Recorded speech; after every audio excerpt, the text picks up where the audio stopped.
Good evening. Welcome to the Frontline Club. Thank you for coming tonight. In a moment, I will hand you over to Liz Ford from The Guardian, who's chairing tonight's discussion. Before I do so, I'd just like to say thank you to Freedom from Torture for their help in putting together tonight's event, and to ask you to switch your phones to silent. And when it comes to the questions, if you can wait for the microphone, because we're broadcasting live this evening. So over to Liz.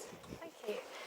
Thank you very much. I'd like to echo that welcome. Welcome to the Frontline Club and to our talk on preventing and responding to sexual violence in conflict. And we hope the evening will be challenging but also inspiring.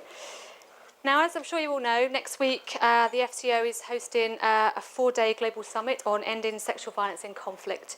It's going to be big, it's going to be glitzy, Angelina's going to be there. But will it make any difference? And I think we're going to be focused on the Democratic Republic of the Congo for this instance. But we're going to be hearing from a great panel of speakers, a bit about the summit, but also to find out a bit about what they're doing, what is being done on preventing sexual violence in conflict, what more needs to be done, and what measures can be put in place to actually help survivors. So I'm going to introduce you to the panel. First, we have Fiona Lloyd-Davis here, is an award-winning filmmaker and photojournalist. She's worked in areas of conflict for over 20 years. She's been working in the DRC since 2001, making films for the BBC, Al Jazeera, Channel 4 News and France 24. And her documentary Seeds of Hope, that tells the story of women survivors of sexual violence in Eastern DRC, will be shown as part of next week's summit.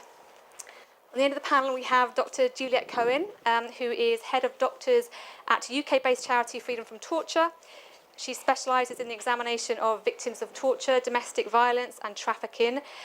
She's also an advisor to the Foreign and Commonwealth Office on the International Protocol on Preventing Sexual Violence in Conflict, which is due to be hopefully one of the outcomes of next week's summit. Sarah Cotton. She is Public Affairs and Communications Advisor for the International Committee of the Red Cross Mission in the UK and Ireland, and she leads work of the ICRC with Parliament and is responsible for sharing the policy on sexual violence. And Serge Eric, who is co-founder of Survivors Speak Out, which is a group of torture survivors who draw on their experiences of torture and seek an asylum in the UK to influence decision makers and raise awareness of the issues and challenges survivors face. And the network has also been working with the FCO on the development of the protocol. So that's in a nutshell. More expanded CVs are on the website.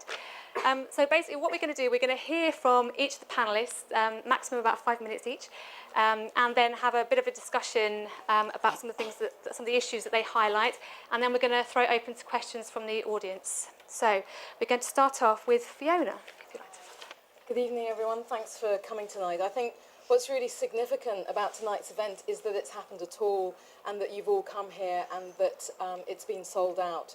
Because, as Liz mentioned, I first went to the Democratic Republic of Congo, Eastern DRC, in 2001, in October 2001, and at that time, really due to other major world events, nobody was interested in what was happening in Eastern Congo and the sexual violence, the sort of epidemic of sexual violence. And as a filmmaker and a journalist, it was very hard to actually get the story out and to get anybody interested in it. And I think what's really remarkable is in the last 13 years is that we've arrived to this place where we're about to have this global summit hosted by William Hague, our Foreign Secretary, with Angelina Jolie, and people coming from policymakers, politicians, individuals, NGOs, and that it's creating, it has really moved on immensely.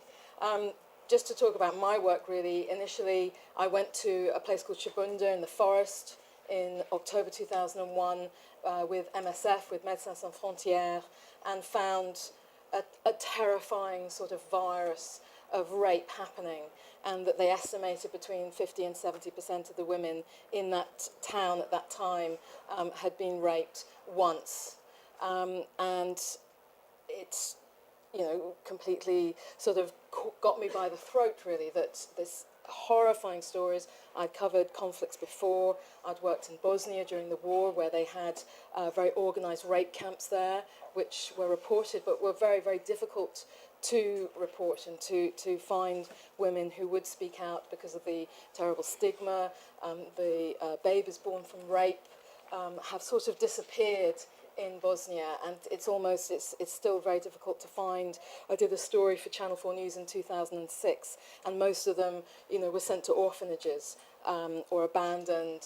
Some were adopted and have just sort of ameliorated into people's families. And the story is very difficult to report. Whereas what I've found in Congo over the years is that there are extraordinary centres, extraordinary people who are supporting women, and that one can go and find them and they will tell you their story. So since 2001, I've continued to go back to try and give these women a voice and to try and let them tell us their story and their situation. And that sort of culminated recently in Seeds of Hope, which is being shown next week at the Global Summit, and tells the story of rape through one woman survivor. But what I found is things have moved on. As you may well know, probably know, the Minova rape trial finished just a couple of weeks ago. And that shows, despite all its faults and all the difficulties and challenges that faced, I think what we're seeing again is a change in that maybe there is a sort of the first sight of the end of impunity. And because of the geography, really, I went back in February 2013 and made a film about what happened in Minova and what the Congolese army did. And some of the soldiers spoke to me, and I filmed their testimony, as well as just making a film about the trial and some of the challenges there. So really, for me, I just continue to try and give these people a voice, and to make sure that this is something that is heard and not forgotten amongst all the other important world events that are happening. Great, thank you, Fiona. I think the interesting point that 2001 to here, sort of how we've got from there to here, is something that maybe we can pick up on in the course of the evening. Dr. Cohen, I'd like to come to you. Thank you. So I'm from Freedom from Torture, which, if you don't know, is a charity offering rehabilitation services to victims of torture in the UK. It's one of the world's largest torture treatment centres, providing psychological therapy, medical legal reports documenting evidence of torture, which are used mainly in asylum applications. We've seen more than 50,000 survivors of torture since our beginnings in 1985, and treated over 1,000 people in 2013. In addition, we produce about 500 or so medical legal reports each year, and I'm involved in training and supporting the doctors involved in this work. Now, we've just produced a report on sexual violence beyond the conflict zone in the DRC.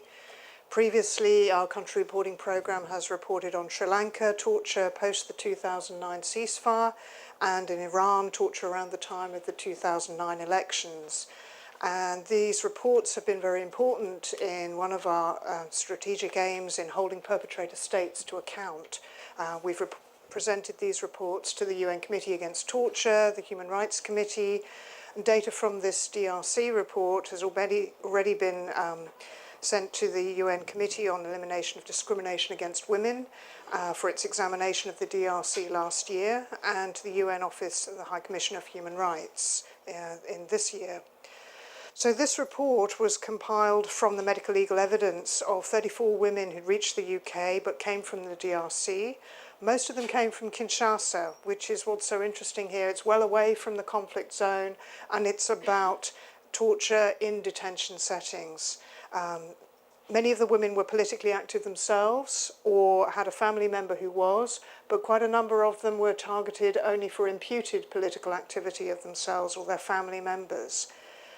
And this really made me think, I don't know how many of you have ever been on a demonstration, felt compelled to write to the newspapers or protest in some way publicly. I went to a demonstration last year about the legal aid authority cuts, and I could go and stand on the soapbox and say my piece and be identified by my name. I could be photographed, I could stand in the crowd afterwards, and when it was time to leave, I could just walk away and go home, knowing that nothing would happen to me because I was exercising my right to free speech. And what's so chilling really is to find how dangerous it is for some people in other countries to do that, what seems like such a simple thing, how different it can be. All the women in our report were subjected to sexual violence. Many were raped repeatedly in detention, and over half of them were gang raped. And they were subjected to other tortures too, blunt trauma violence. They were cut with knives, burned with cigarettes and other objects, and subjected to forced stress positions, kept in filthy conditions of overcrowded cells or solitary confinement. And all of these different tortures had profound effects on them physically and psychologically. So what we're hoping is that this work will tie in with the protocol on investigation and documentation of sexual violence in conflict. I've been a reviewer on this protocol, and it's a document which intends to set out the best practice for obtaining witness testimony of these crimes, to end the culture of impunity and hold perpetrators to account, both nationally and internationally, with evidence that reaches a standard that can be used all the way up to the international criminal courts, so that it can be used to charge not just those who committed the actual crimes directly, but their commanding officers who previously sought to distance themselves, but who will no longer be able to deny responsibility. Disclosure and giving this kind of evidence is very difficult. It's unimaginably difficult for the person involved, and it's certainly difficult for those who have to do the work of taking the statements. It requires skill and experience to do this in a way that will gather all of the required information from a survivor of such a terrible crime, while respecting their rights, supporting their healthcare needs, ensuring their safety, confidentiality of their information, and minimizing further traumatization. I think when giving such testimony, the survivors demonstrate enormous courage, overcoming the internal and external barriers to disclosure. I don't think it's widely known, but in this country, Home Office statistics show that almost 90% of victims of rape never disclose to the police, and around 38% tell no one at the time of the crime. And that's in this country where, I don't know, I think we have a lot of support available to survivors of sexual violence, medical help, psychological, financial help. We have a comparatively open society where we might think it's not such a terrible stigma to be identified in this way. And yet it's still so hard for people to come forward because they have to overcome their own fears of how they will be judged and blamed, and fears of having to face the perpetrator and overcome those feelings of shame. So of the many women and men that I've examined, some have gone back to family life after their detention and torture and rape and never told their partner, perhaps because of that shame, fear that they might be blamed or rejected, and they try to continue their life as if nothing has happened, keeping silent under the weight of social, community and psychological pressure to do so. And I hope that this report and the protocol will make really important steps in the work to enable survivors to shine a light into the darkness where these crimes have been hidden, and to bring them justice and end the culture of silence. Thank you, Dr. Cohen. And that 90% figure in the UK is pretty shocking. And I know that we're not great on conviction rates, but actually I've never heard that high figure before. I'm sure we'll come back to that. Serge Eric, I'm going to come to you next. Thank you very much. I would like to present the network itself. The network is a survivor-led group, the only survivor-led group at the moment.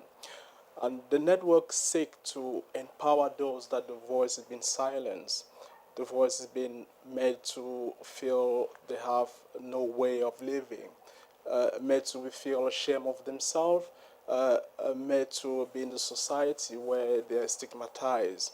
So we are the survivor. We're trying to get those people out and speak out, present what has happened, to trying to bring a better solution to the different problems that arise around torture, and specifically rape in the Congo and in the conflict and out of conflict zone as well.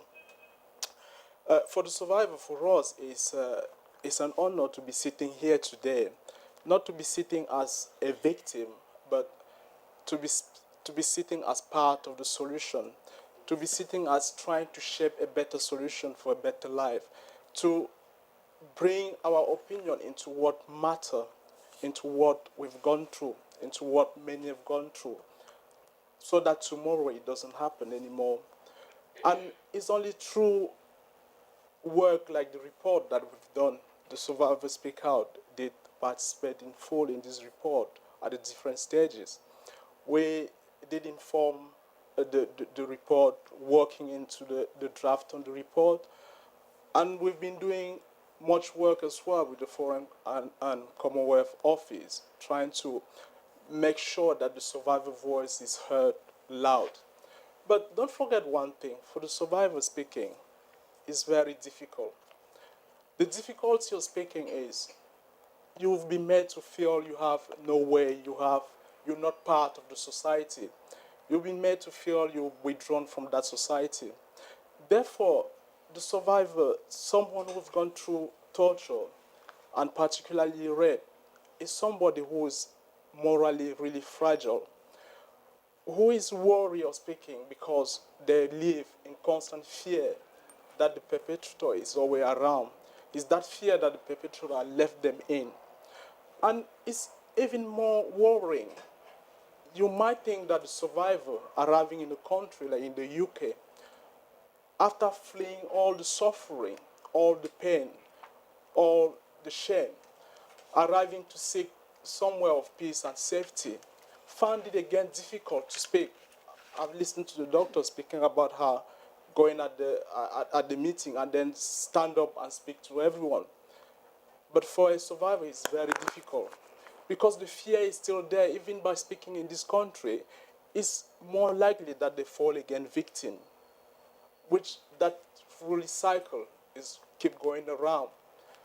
But at the same point, however difficult it is, not speaking is another problem. Staying silent is accepting that our perpetrator have won. We don't want them to win. That's what the SSO is doing every day. We're trying to stand up and say they shouldn't win. We should all stand up and say they shouldn't win. The Survivor Speak Out Network trying to put that security issue at the forefront of everything we do. We're trying to make sure that every member are presented in the secure manner. We all come together. We all united in the network. We come from different parts of life. We all from different countries. We all doing different work. We have doctors, we have lawyers, but we all united by one thing, by the experience we've gone through. And by being united in that way, we create an atmosphere where we feel secure enough to share among us what we're going through. And by doing so, we've created a place where we have one voice. And usually, to make it safe and secure for member, we will delegate that voice to someone to represent the network. That's why I'm pleased today to be sitting here representing that network.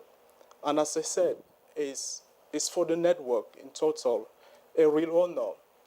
I'm sitting here today representing all the survivors that the voice have been silenced, all the survivors that couldn't speak, but they find deep into themselves another little power to get out and inform a report like the one we're putting out today. Those life experiences that they put in, hoping to make a difference of tomorrow. And I'm sitting here as well representing all the survivors from the network who have been sitting, who went really through the difficult time to make sure that what's happened to them doesn't happen again tomorrow. And I represent here all the Congolese that have been suffering for so long. That's 2 decades that the war has been going on in Congo. Many, many millions of women are suffering. Many millions of people are displaced without really place to live. Many have fled Congo, not because they wanted. They find themselves in the place where they think they're more safe, but that safety is still far away. But all those Congolese have found something really deep into themselves to say, no, we shouldn't leave the perpetrator win. And they've sat down and worked on this project that we're presenting today. And to finish, I'm sitting here today representing the mother, the sister, and the daughter of Congo, who are all women in the network. Because those ladies, they work really hard. They suffer in Congo through different detention, and they manage to escape. All what we wanted is not to remind them that difficult past where they want to hide really far away into themselves, not talking about. But at the same time, it's a past that every single day hurt them. It's a past that every single day destroyed them. They want to live a better life, but it's more difficult. So for all those women sitting here today, to make sure their voice is heard, is the voice that the authorities have tried to silence, but they've tried to find somewhere to make sure that voice is not silenced at all. Then for the Survivor Speak Out Network, we do believe that the way forward to find a very reliable and practical solution will be to involve in every activity the survival, pure integration. Make sure that whatever objective or whatever solution we want to find, to include the survivor. Because if we do it without including survivor, then we remove to people that have been there that know even better about it. We don't give them the chance to tell us or to inform the decision of how their life going to be tomorrow. But by putting survivor at the forefront of decision, we give them that power as well. And by giving them that power, it led to more survivors to come forward and then get those perpetrators of yesterday, the victim of today. So at the end, I want just to say, for us at the Survivor Speak Out Network, we do believe that the survivor-centered integration is more important and it will make the difference. And today, sitting in the room are many experts and probably many different organization representatives. For us, we believe that if you work, and we as well work with those experts, then we're going to make a better Congo tomorrow. We have high hope that rape might end one day. And just want to emphasize the work done by the Foreign and Commonwealth Office. We're very pleased that for once, a high government like this have taken in turn that they want to do something about it. We've been working for the past 2 years with the Foreign and Commonwealth Office on the prevention of sexual violence in conflict zone. It's a work that SSO have taken in full heart because we felt the voice of survivor must be heard. It's a chance for the voice of Congolese who have suffered so much to be heard. And we go at no length at all. We are sure next week we want to be there. We want to represent all the survivors. We want to make sure the voice of survivor are heard and make a difference. So that together we can make of rape, we can make of torture something of the past and build a better future for tomorrow. Thank you. Great. Thank you very much and for sharing the important work that you're doing and the whole emphasis on, having that fear of staying, fear of perpetrators coming back, and then the fear of coming over here and sharing and just providing a security and a safe place just sounds a great network. Sarah, over to you. Hi, thank you. Thanks very much as well to the Frontline Club for hosting this event. I think it's really important, as the other speakers have said, and very pleased to be here on behalf of the International Committee of the Red Cross, the ICRC, to provide the perspective of a humanitarian agency which has been working in DRC, Democratic Republic of Congo, specifically since 1960, and has a program specifically related to preventing and responding to the needs of victims of sexual violence, and which was begun back in 2005. So plenty of time to learn some lessons. Just to backtrack very quickly, the ICRC works to protect and assist victims of conflict around the world, and I think that not just sadly in DRC, but across the world, we see that sexual violence and all the devastation that goes along with it really takes place everywhere. That statistic about the UK really is haunting, but certainly no more so than everywhere else, and especially in conflict where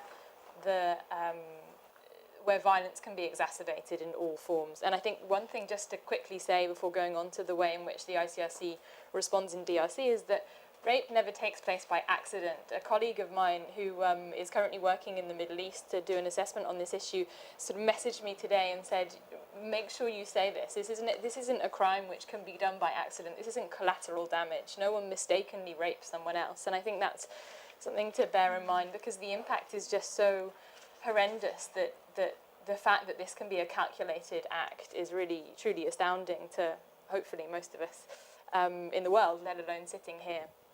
So just to talk briefly about the way in which the ICRC works, and I think it's fantastic the perspectives that are put forward here by my co-panelists, and really the ICRC is looking more with other humanitarian agencies and NGOs at the intervention stage, at how we can both talk to governments, armed forces, to say, look, it's your responsibility to prevent this from happening, to investigate when it does happen, and to punish and prosecute when it does happen, and to ensure that this just doesn't happen again. And I think that's something that through implementation of international humanitarian law in armed conflict and through working on appropriate policies, this is something that the ICRC tries to do to raise awareness of this as a specific problem, and to highlight what authorities have the responsibility to do and what they can do to stop it. But then also, of course, the emergency response and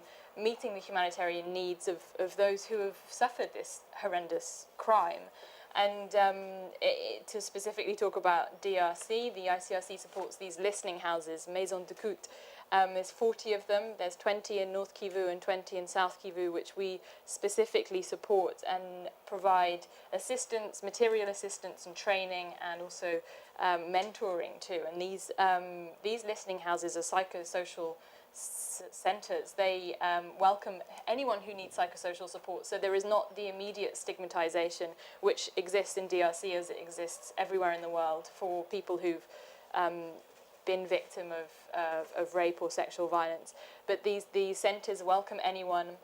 They talk to the individuals who've suffered and go through with them what has happened, help them to come to terms with it. And I think that some of the stories about the tales and what people have experienced and what is able to be given to them by this process is really, truly amazing. I mean, the description that someone doesn't feel like a person, this comes up again and again. I didn't feel like a person. I wasn't a person anymore. And then this psychosocial support can help. Clearly, of course, also medical care, especially for anybody who needs it, but within the first 72 hours of rape, it is really essential to receive the post-prophylactic, I'm sorry, I'm not a doctor, please. Post-exposure prophylaxis. Thank you very much. The treatment to prevent the spread of HIV, and then also, of course, if there is a fear that the woman, which there may well be, will become pregnant as a result of the rape, to be able to receive treatment. So I think that this medical care as well is, of course, essential, and something that we also support. So I mean, the third tenet of our work, and I'll then end there and let the discussion begin, is really to intervene in a different way, and that's the protection. When we know that people are at risk. So for example, I mean, obviously freedom from torture and the work that's done with survivors of torture and rape and sexual violence, know that detainees in prisons around the world can be extremely vulnerable, and both male and female, although clearly there are fewer female detainees around the world, and therefore it's sometimes harder to meet their needs. And the ICRC visits places of detention in various different conflict zones, and for us, we have to be aware and alert to the fact that people are at risk of various different types of both torture but also sexual violence, and to then make sure that if it's appropriate, if there are concerns, that we raise this with the correct authorities. So that is just an example of the protective measures that we can take. And I'll leave it there. Thank you very much. That's great. Well, I'm glad your colleague reminds you to talk about that rape never takes place by accident. Yeah. It's obvious, but sometimes No, you just need to exactly. say the obvious. So lots to sort of talk about and pick up on. I've just got A couple of questions. First off, so since 2000, we've had 6 UN resolutions which were specifically looked at women in the peace, security process, and I think all of them have mentioned the word rape within them and taken action on rape. So do we need a big fancy conference in London next week? And if so, why? I'm going to go to Serge Eric first. Okay, thank you. It'll be easy and simple to say, yeah, we need a conference. But if you haven't worked really hard behind the scenes to understand the reason of the conference, then it might go past. A couple of years ago, William Hague, the Minister of Foreign and Commonwealth Office, and Angelina Jolie went in Congo and realized in different camps how much women suffer from sexual violence. And since then, he took in himself the decision to try and to do something to address that. And this is something that the Survivors Speak Out Network have found extraordinary. He went over the extra mile to get many governments standing and actually at the high level saying rape shouldn't take place. In many different countries, it's very difficult to get a head of state accepting that actually under his watch rape is happening. The reason is most of those countries, they sign up on the protocol against torture. And we have reached at level where rape is now be considered as a form of torture itself. So since that he trying to get that the PSVI going, the SSO being engaged from there, and we were at the conference, the UN, where 194 countries signed the convention. Yet it's an easy thing for countries to sign. Signing a piece of paper is very easy. It's well done, and then it makes you look good. But the problem is how to implement it. Now, what the Foreign Commonwealth Office has done is to sit down again and relook at the protocol and say, well, we need to do something a bit different by getting in place a rule on how to draft a documentation, a rape documentation in the conflict zone. And we've done a lot of work on it. It's still not really a practical document that can, on its own, make a difference.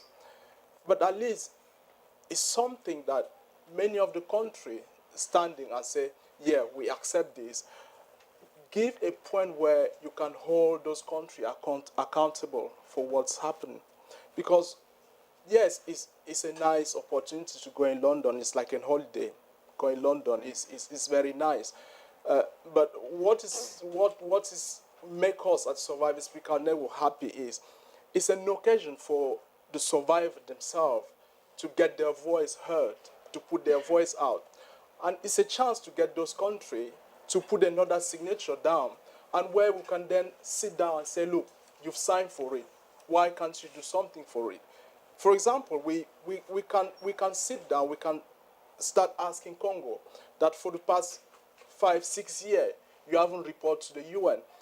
But if it's only individual asking, we want it to go at the really global level so that the Congo can realize they're in breach of every obligation they've been taken into. So this is another chance that once they sign, yes, there will be more protection around, and there will be something again that we can hold the government accountable on, and then get them to really put in practice. Yes, it's saying put in practice is something easy as well. Maybe we need again to help with the tool to put that in practice, but at least it gives us a way to get them held into account. Great. Fiona, do you want to say anything? Yeah, about I mean, this? I think, yes, this is a great opportunity, as long as something concrete is done, because we've seen, in national and international trials, time and time again. I think with the ICTY, with the International Criminal Tribunal for former Yugoslavia, that the actual rape war crimes have been dropped from when individuals have been prosecuted, whether it's the Lukic case or others. Carla Del Ponte, I know, had a lot of meetings with some of the women rape survivors from Bosnia who were very, very angry. She felt, I think, that they wanted to prosecute him, and the best way and the quickest way, most effective way, was to drop the rape charges. You just had Katanga. There wasn't enough evidence for the rape charges to stick, and we've just had the Minova rape trial. And I feel that that could have been actually a perfect opportunity for William Hague to actually rise to the challenge and say to the Congolese government, let us help you. Let's get the international community to help you, because I know from being there briefly and talking to some of the people involved that there are lawyers, there are individuals who are desperate to try and make justice work, who are desperate to try and start to bring an end to impunity, but they need help. And, here we have this wonderful global summit, as you say, that everyone can come to the Excel Centre and schmooze around and maybe see Angelina, which would be great. But, is anything concrete going to be achieved after all this talking, after people have come all this way?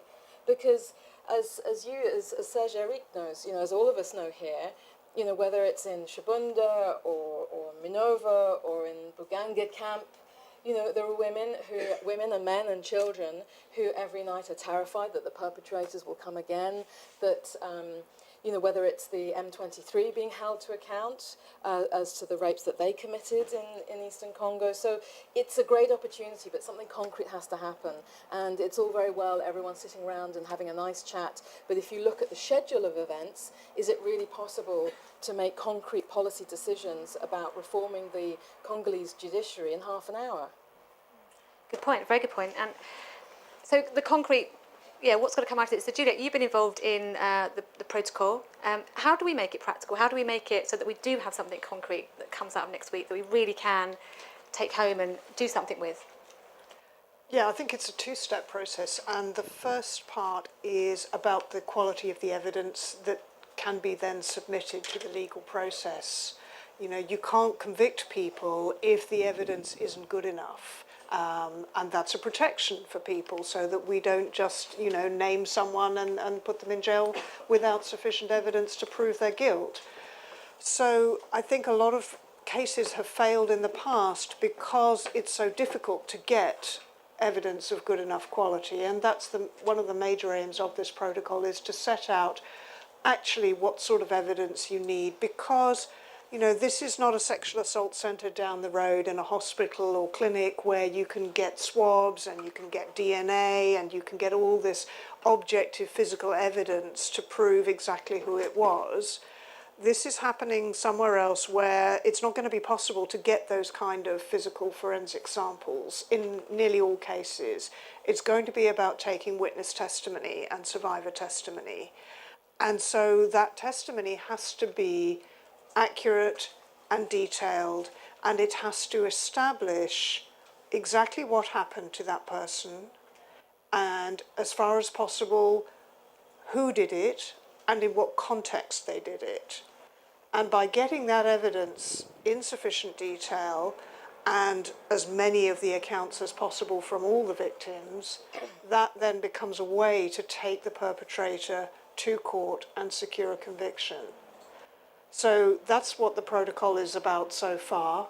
And obviously, as you say, then there needs to be the implementation plan to secure the training of those people who are going to be on the ground getting that evidence. Can I just add one thing? I think there is a problem here, because as Serge Eric said, and the work that ICRC have been doing for 10 years in Congo, is that the survivors and people, the Congolese people, are already part of the solution, but I think that they're being ignored, and that you've had listening houses for 10 years where ICRC has been helping training and organising a systematic way of collecting evidence. When I first went to Shabunda in 2001, it may not have been formalised and as systematic, but there are groups of Congolese organisations led by women and men all over Eastern Congo who have been doing this, ever since the fighting started, and they are not involved in the process. And I think that that's, you know, they are the solution. They already have part of the solution there. They just need a little bit of help and a little bit of support. But I think they're being ignored. So how do we, because we talk about DRC, but obviously this is many other countries in a similar situation. And when I think of this conference, I think of these women that I met in Freetown just rolling their eyes if I said, oh, we're having a big conference next week. Just saying, okay, well, you have your conference, we'll just carry on doing what we're doing here and let's know how it works out for you.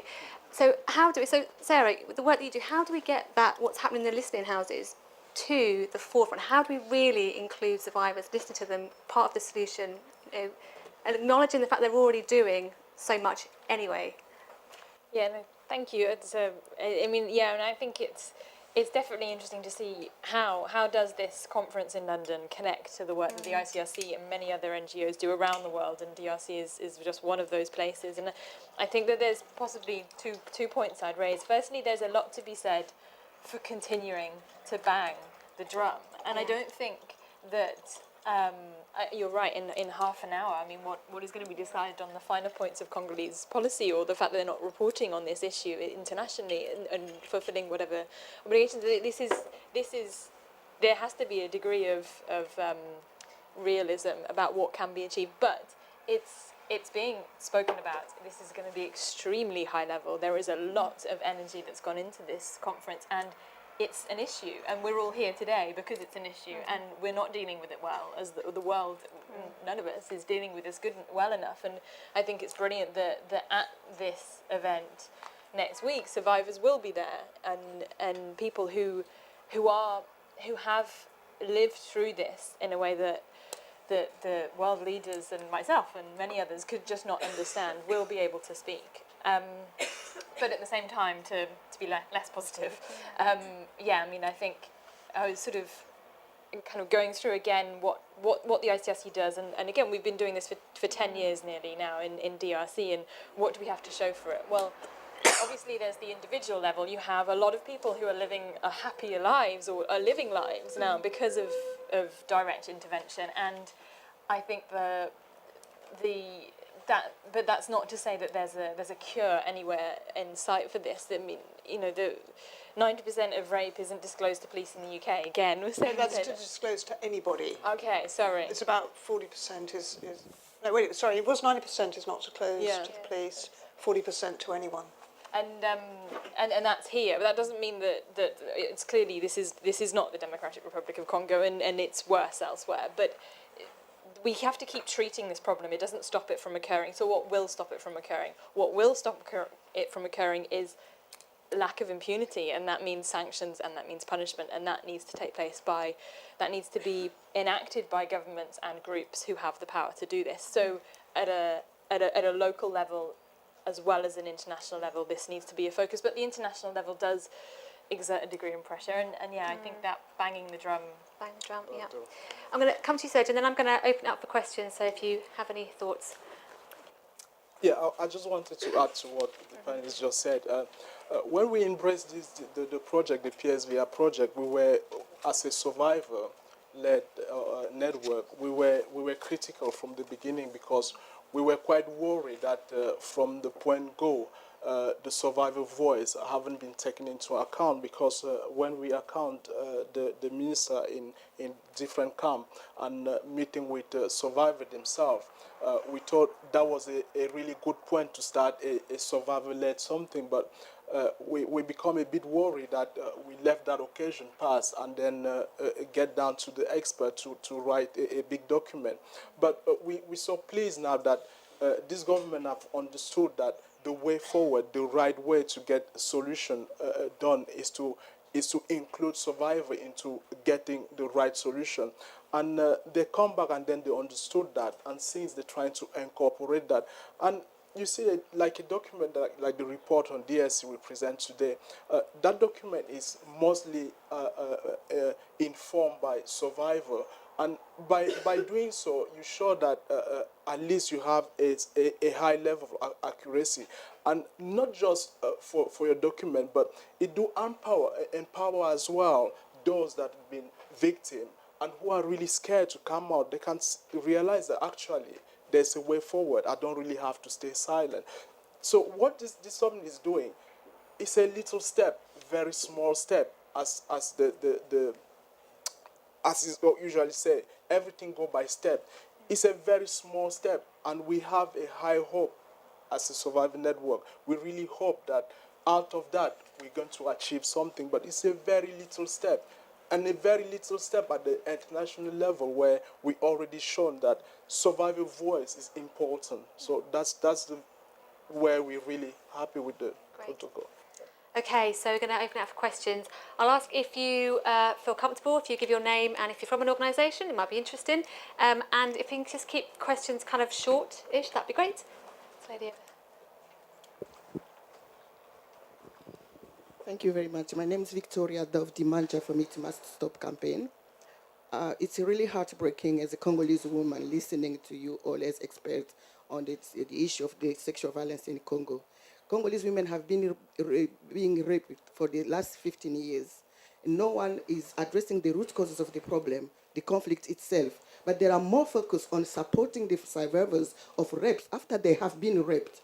And I wonder, how do you expect a government which has failed for the last 15 years to protect its territory, to protect the most vulnerable people, women and children? How do you expect this government all of a sudden to improve and start protecting its population or its territory? There is more focus to be done, much pressure to be put on the multinational corporations, on the aggressors of the Congo, the Rwanda and the Uganda. No one is addressing the root causes of the conflict. And you are all talking about the survivors of rapes.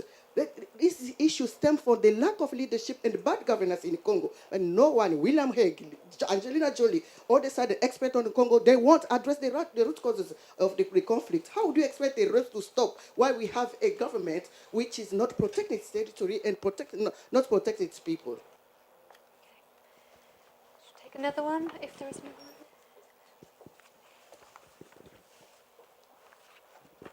Thank you. My name is Jackson. I'm from SSO, so I'll speak out.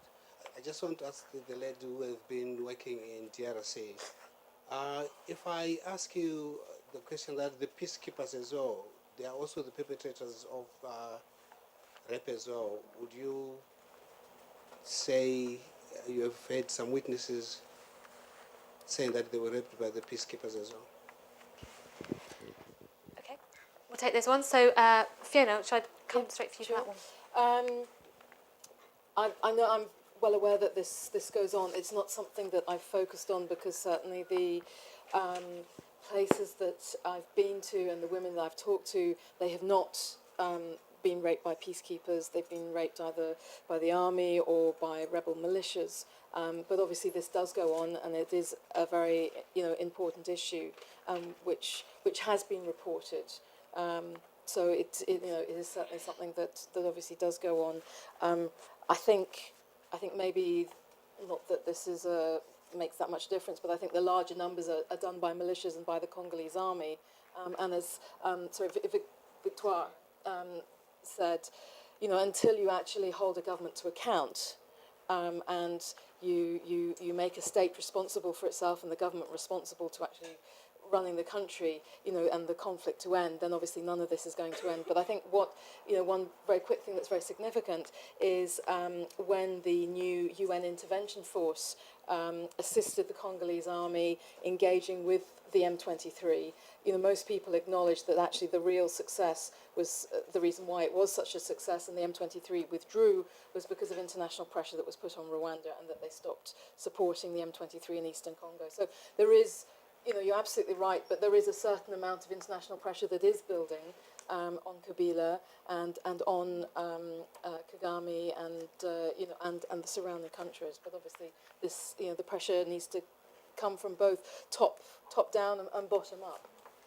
Does anyone else want to? Yes. Yeah, I will start by the question from Victoire, the one which is asked. We tend to just sit down and say, oh, people have been raped, we're trying to help people. At the Survivor Speak Out Network, that was the first thing that we thought about when it was asked to us, what type of recommendation would they feed into this document? The first thing that the women came up with was, look, the real problem in Congo is the conflict going on into the Eastern Congo. Because of that conflict into the Eastern Congo, we tend to think that thing always happen only in that particular area. Yet you found women that live in Kinshasa that's been victim of rape as well. And women have bring up the problem of insecurity of the official in Congo itself, because they're insecure. They have no way of governing the people in the right manner.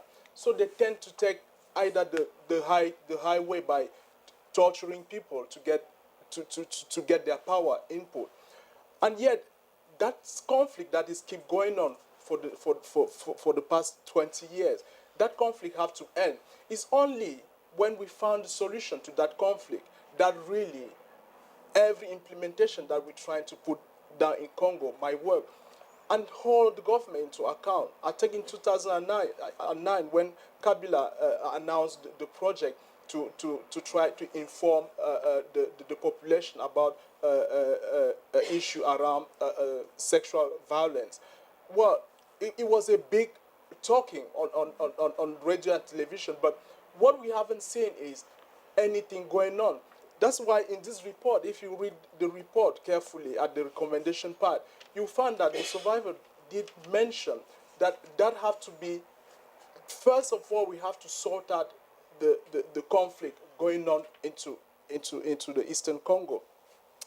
And just to come back to the question of Jackson, I would say, yes, the peacekeepers have done what they should have not been doing into Congo.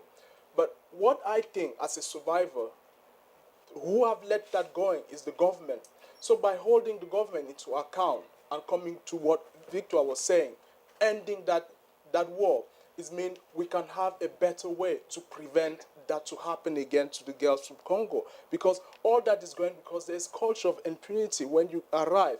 All the hierarchy that commit rape, they're not prosecuted at all. There's no judicial system able to really prosecute them.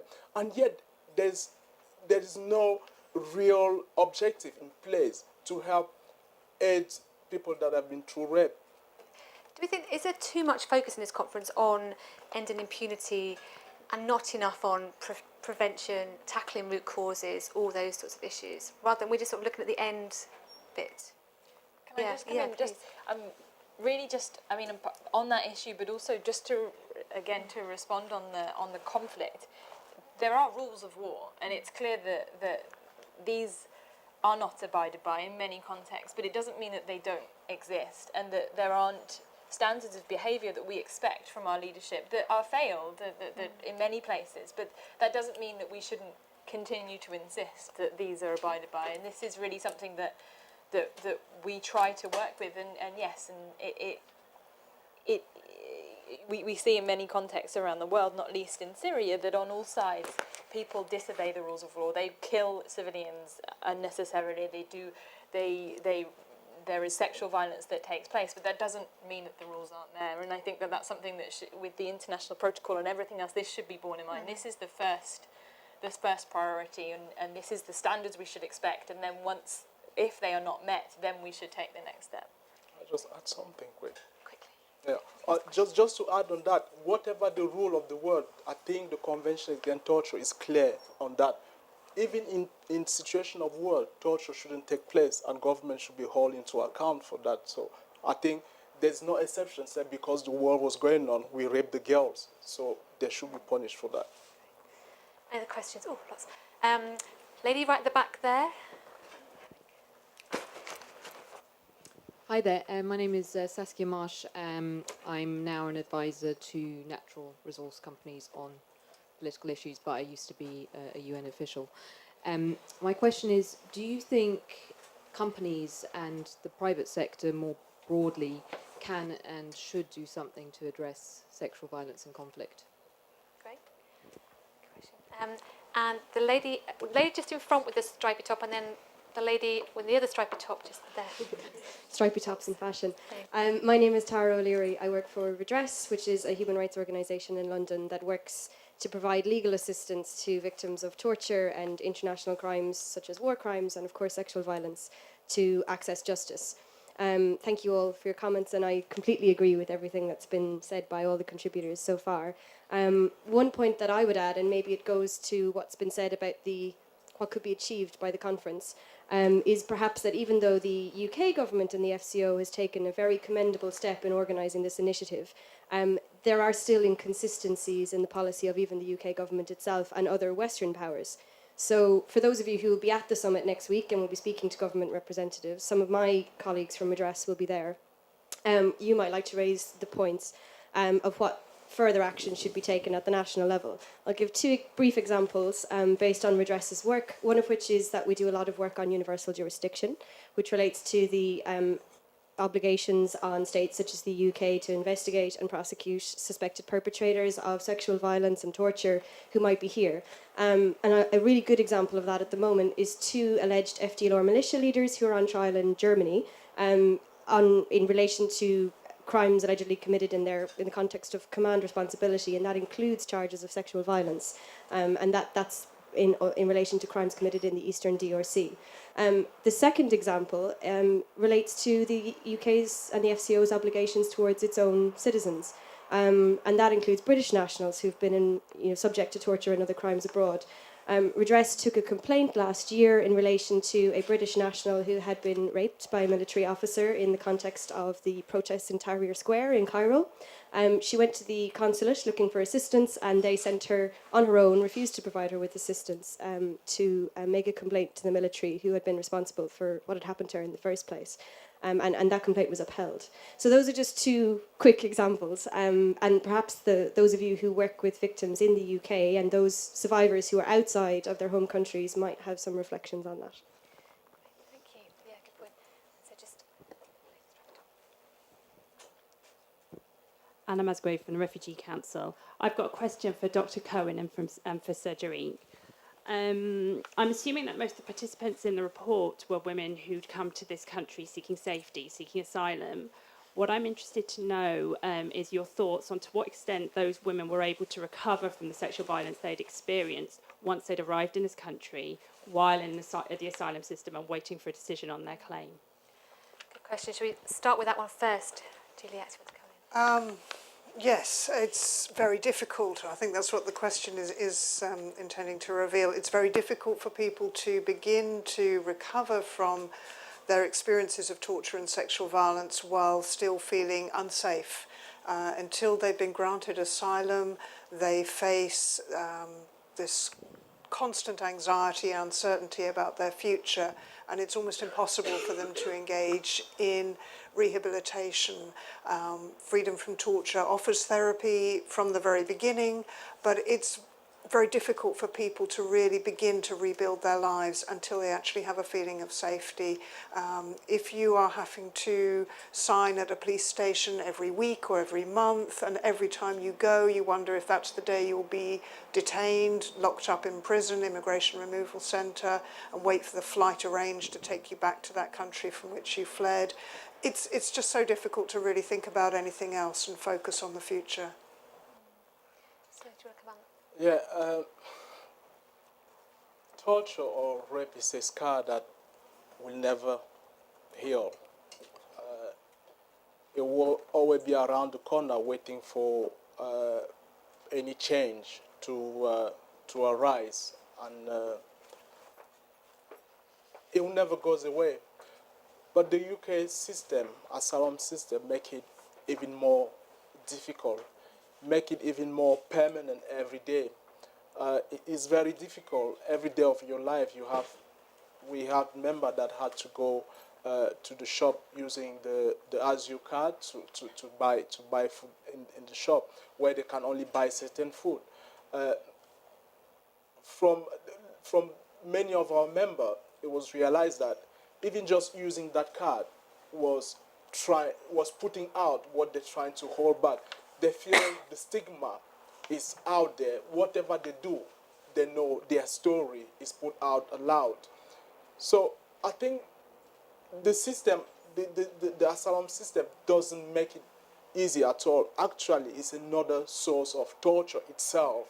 Because although you're trying to get away from that torture, from that situation that is killing you every day, but every day you have to relive it although it's not probably beating you, it's no one raping you, but I say it's another moral rape every day.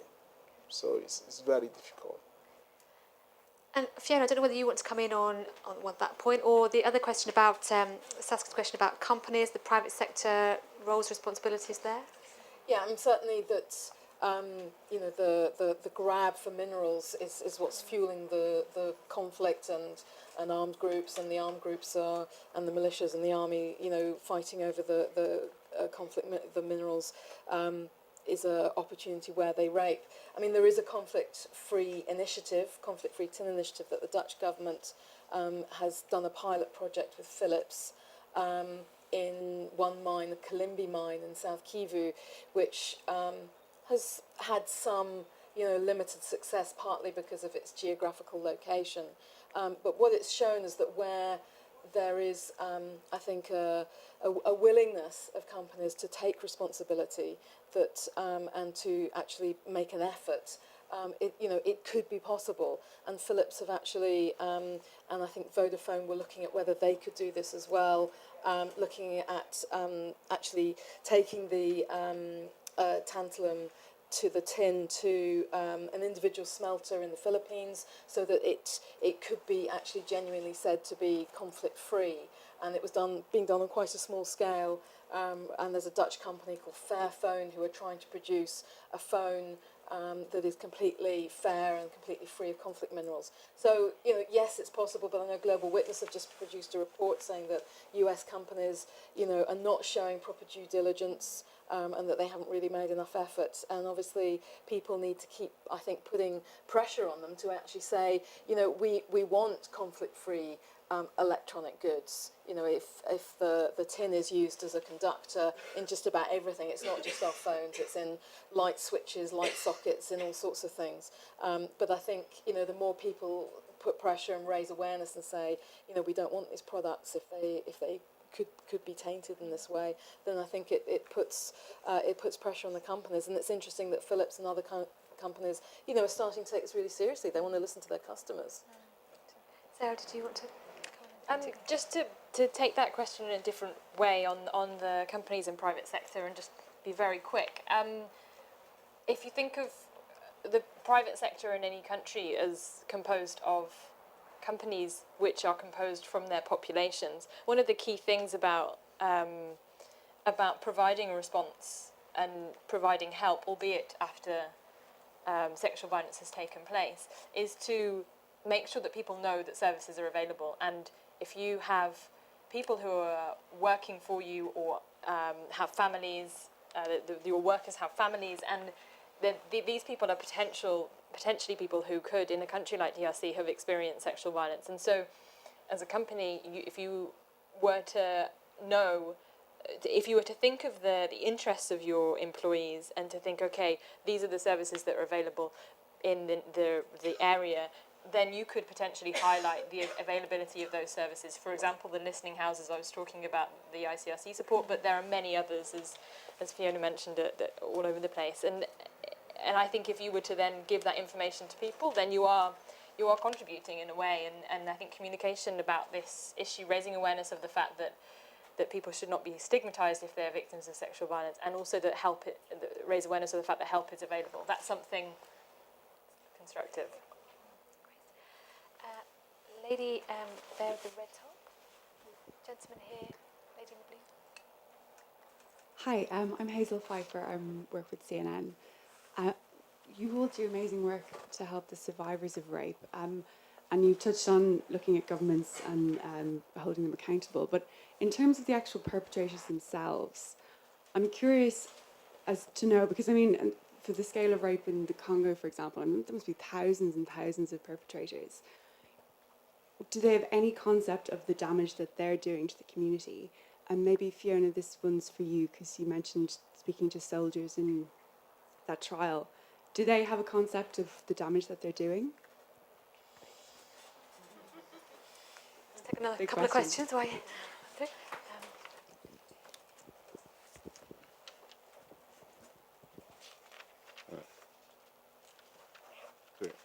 I'm Kolbatia and member of the Chihuahua Speaker Network.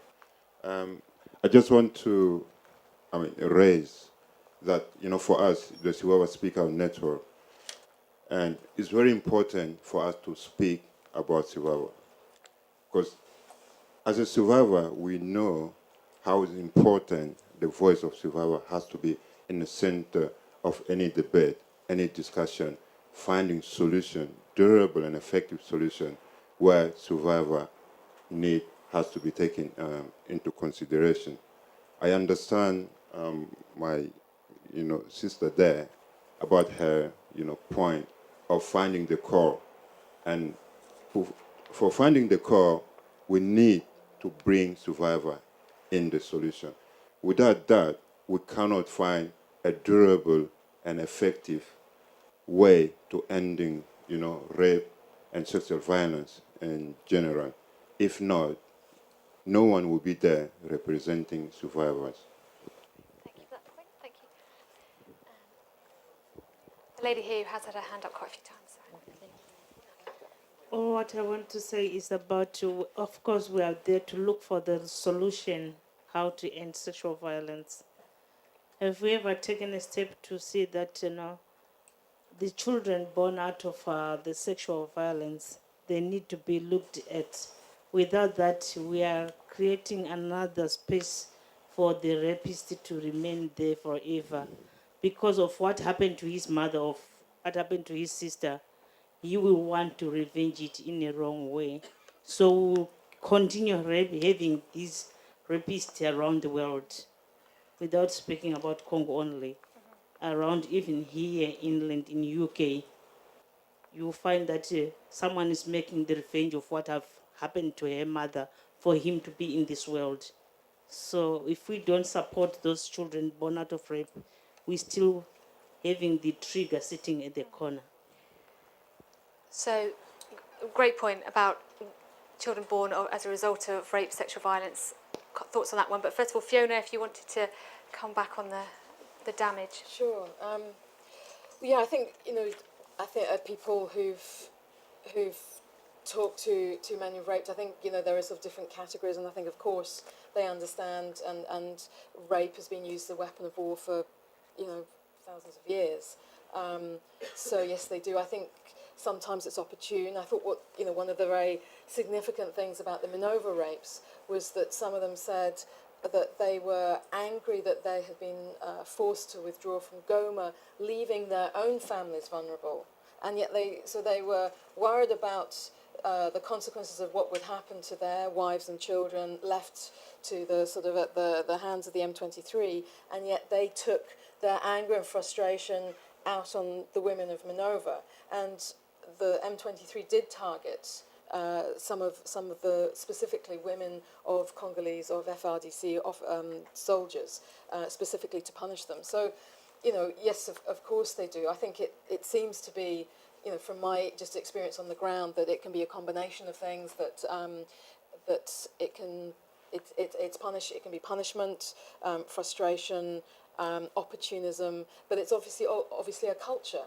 because there is a culture of impunity, and if the officer is not taking responsibility for his soldiers and is not actually disciplining them and is doing it himself, Bosco Ntaganda is a very, very good example that he personally raped women, that his soldiers raped women and girls, and it will be very, very significant when his trial starts at the ICC to see how the charges against him are actually, what evidence they can find, and whether this could actually sort of set a precedent of a senior officer, somebody who at one point was in charge of 50,000 troops in eastern Congo, that was rewarded by the Congolese government, as to what will happen with him, because that could send out a very strong signal as well.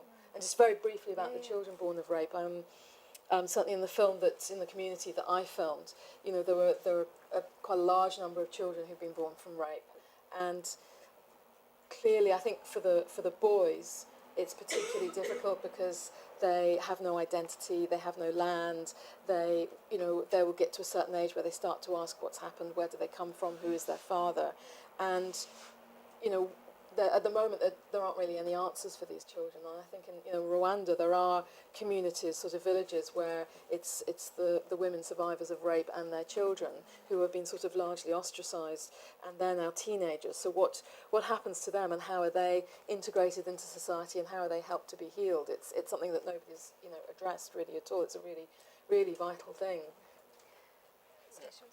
Yeah, coming to, is the perpetrator aware of what they're doing? I think we already covered that debate by saying torture is not by any mistake, rape is not by any mistake, it's not by any coincidence. It's a very calculated act which tend to either put the terror into the person that you're manipulating, or trying to silence the person. I will not be accepting that someone, because he feel angry somewhere, will go and rape someone. It doesn't just happen. It's a very manipulative act. But the problem now is, how do we address that? How do we stop them?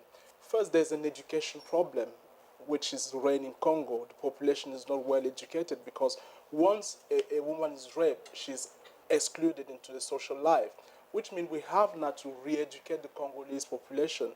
And this is where the survivor voice come to be very important, because it's only by getting the survivor involved that we might one day really re-educate that population and make the survivor actually feel that what has happened did happen, but it's a tool that he or she can take and use that to make sure it doesn't happen anymore in the future.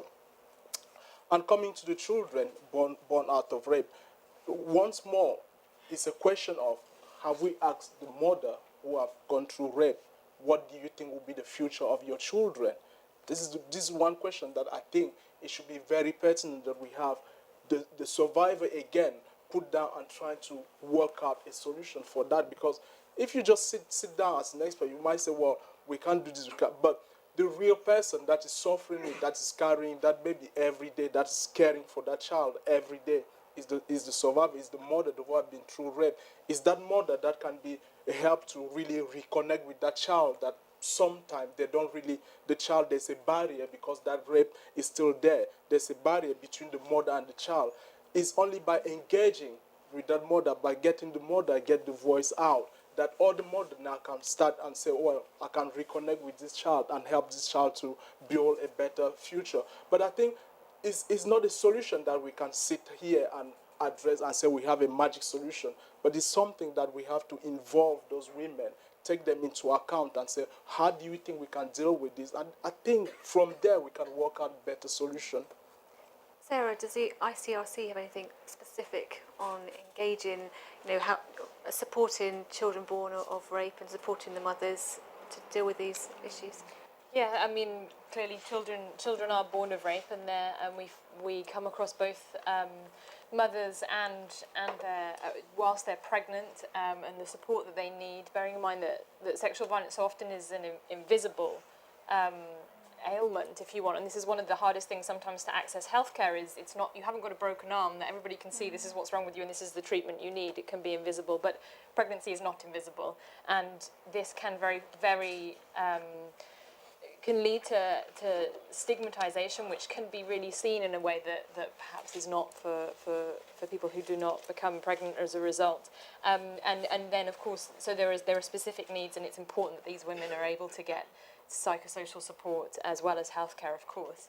But then also the children as well. And I think it's an interesting question in terms of storing problems for the future. I think that's not something that the ICRC can answer, but clearly it's extremely tragic, and anything that can be done in terms of the response and helping to meet the needs of these people who may well be ostracized and have no identity in a way, that a formal identity in a given context. It's a really very sad situation. I'm afraid so we do come across this problem, and we do try to support in any way we can, but it's, we have a specific role, and beyond the immediate assistance, I'm afraid it's very difficult. Can I just a very quick word, I know there's still a lot of questions, but about the intention of the perpetrator. It's something that we hear quite a lot about in victims of torture, who often describe the words of the torturer and the impact that that has on them at the time that they're being tortured, and the role that the sexual torture has. The intention of the torturer is to destroy their sexuality and their future, to destroy their virginity, their ability to marry. Many people believe that they won't be able to have children after they've been raped. Male victims of rape are told, now I'm making you a woman, so you won't be able to be a man anymore, now you'll be gay. And this is where there's an enormous stigma about being gay. So that's the intention of this kind of torture. It's to destroy people's sexuality and their future. And just to add to that, I think the level of violence that you see in Congo, of using bayonets, using implements. I mean, it was the same in Bosnia, and I'm sure in possibly in Syria. I don't know, but as you say, it's a very destructive thing, a very specific thing, and that by the use of other implements to cause as much damage as possible, it's very clear. Okay. Lady in the blue here, lady there. Thank you. Lady at the front here. I'm Angela Burnett. I'm lead doctor at Freedom from Torture, and I also work as a GP in Hackney, working with people who are homeless and vulnerably housed. And I wanted to follow on the point made by Anna and Serge Eric about really the concerns about how survivors of torture and rape are cared for in the UK, and how there are inconsistencies. And the fact that if someone is refused asylum, they then become destitute. And this will actually include people who perhaps their stories have been disbelieved, but also people where it is acknowledged that they have been tortured or raped, but it's considered that it is safe for them to be returned. And they will become destitute and are then vulnerable to further sexual violence in the UK. And this has been documented, I think is of great concern. And I think that's something we need to hold in mind as well. Sort of vicious circle of, yeah. Hello, my name is Honey. I don't belong to any organization. I was brought here by my friend who's from the Democratic Republic of Congo. And I just want to say thank you very much, because I didn't really have as much knowledge as I just got in the last 30 minutes. And I just wanted to ask two questions. The first, well, actually I want to say thank you specifically to Sarah. The information you've given, very, very useful. And what was really resonated with me when you talked was about policies and punishment. Maybe I'm a vengeful sort, I don't know. However, what I've heard today makes me want to really, really punish somebody. And when Victoria spoke, I thought to myself, that really makes sense to me. Yes, there's the symptom of the horrible violence that's actually taking place. But really, Victoria's point really seems so important. If there's conflict, should we not be focusing on solving that? Should we not be punishing the companies that actually go in there to actually exploit the misery of others? Is that not what we should be focusing on, to stop that, to say, you're not going to profit from this, and then we can take care of ourselves. We can focus on the survivors. But it doesn't seem that anyone is looking to actually say, look, what you're doing is wrong. Let's actually stop you from exploiting this country. I'm not sure that anyone is focusing on that. And this summit that is taking place, it would be fantastic if a lot of Western countries actually think to themselves, we don't want to profit off this.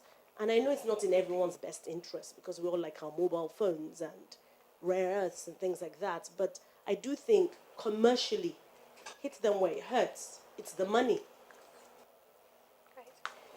It would be great to have somebody from the FCO on this panel right now, wouldn't it? If there's anyone in the building from the FCO who'd like to chip in. Yeah. Hi, my name is Corinne. I'm not from any organisation. I'm Congolese, and I've been living in the UK for nearly 20 years. My question, I've listened to all the supports that you give to the victims of rape and so on. And, I'm sure it's very important to do that, and it helps them rehabilitate and to look forward.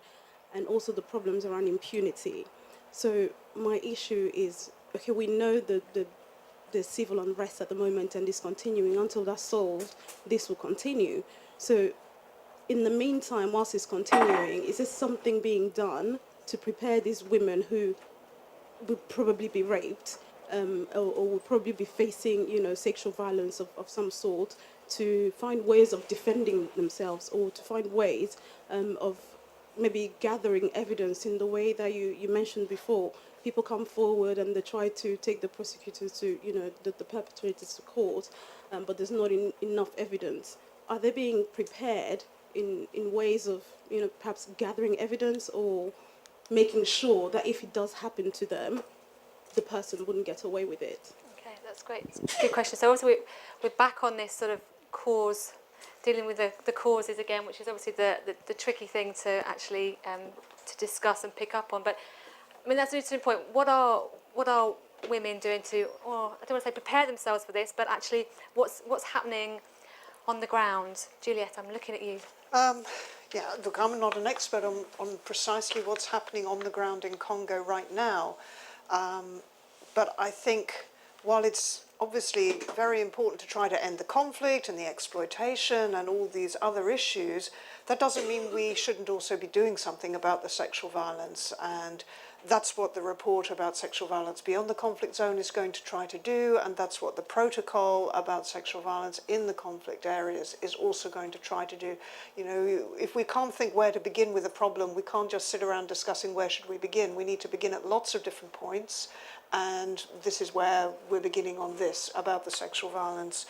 I hope that as a result of the protocol, the implementation plan will do exactly what you're proposing, that it begins to put structures on the ground in place so that when something happens, people know exactly where to go, who to complain to, what evidence can be gathered, and all the training and people are there ready, because the sooner that process comes into play, the more perhaps we can deter the perpetrators and make them think, well, maybe I shouldn't actually do that because I'm going to get caught. Yeah, I would like to say at the SSO, I think we are all survivors, and we quite understood, just like you just said, exactly where the problem is. We can only try to beat the drum every time in the hope that we will achieve something. I take a report like this one. It doesn't look good for the government of Congo at all. So this is, for example, something already to call the government of Congo to look, change have to be done, and have to be done sooner. Especially that in the report like this one, we have survivors putting their voice out already. What we hope that does is that the perpetrator see that actually in what they were thinking have been their powerful point, become their weakest point.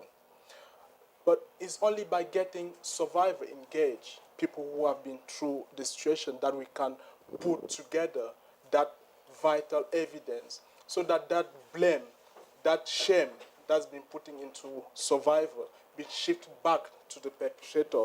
And we hope that we will achieve that. And I can assure you, we're going to the PSVR summit not to contemplate or to look how the head of state look really good or well-dressed they are. We're going there to address an issue. And one of the main issues that we have in mind is to tell them that to spend the time on the ground focusing on what doesn't really make the solution. Why don't we focus, get that war out of Congo? As you said, it's money problem. Yeah, Congo is a struggling country, yet the world is exploiting Congo. So we have to find a way to put a stop at that and get the Congolese to rebuild before we go back and see how we can share that resource all around Congo. So it's as I said, it's a small step. It's a very small step in the deep sea, but it's a step where we need to start that step, and we're sure one day we will shift that blame. But to shift it, as I said, organizational experts have to start understand that to better do it, we have to incorporate survivors, where we have to take their view. There's so many that we can get and gather that vital evidence and prosecute people that have been making other people's life misery. That's great. We're running out of time, so just final thoughts. If we have last thoughts from Fiona and Sarah. Fiona. Well, I think, in brief, I think there needs to be a top-down and a bottom-up approach at the same time. The state, the government has to be held to account and be responsible and actually function as a government. It was very significant that when the UN intervention force supported the Congolese army against the M23, I believe it's one of the few times there were virtually no, or if no, human rights abuses, because the UN was feeding the army. And, as basic as that the state has to start functioning, but at the same time recognising and empowering, all the extraordinary Congolese people who are already doing these things, and rather than impose things from outside, is actually embrace what's going on and just assist and support them. And I think if everyone who's taking part or comes to the summit tries to actually ensure that something concrete comes out of it, then possibly things will be able to move on, and things may start to improve. And just thank you very much. I'll just respond to your question.